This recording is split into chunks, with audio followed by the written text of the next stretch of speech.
సిద్దిపేట జిల్లాలో వానలు విస్తారంగా పడుతున్నాయి.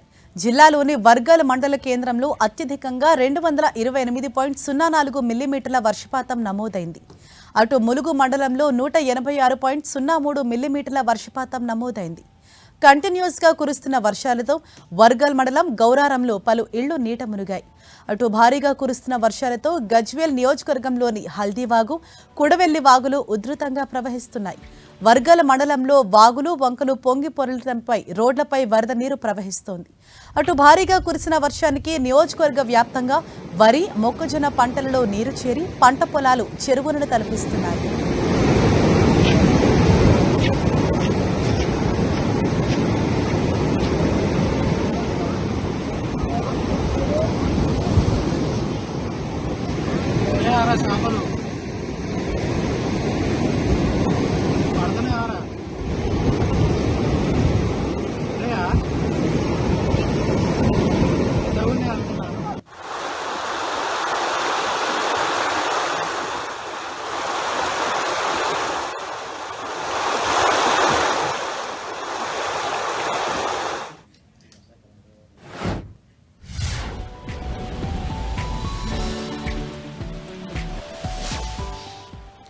సంగారెడ్డి జిల్లాలో వర్షాలు విస్తారంగా పడుతున్నాయి. దీంతో నారాయణఖేడ్ నియోజకవర్గం సిర్గాపూర్ మండలంలోని వాసర్ వాగు దగ్గర ప్రధాన రహదారిపై నీరు ఉధృతంగా ప్రవహిస్తోంది.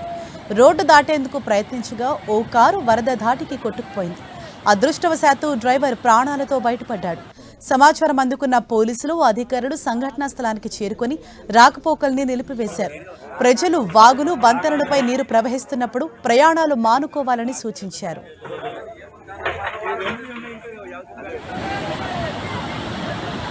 Thank you.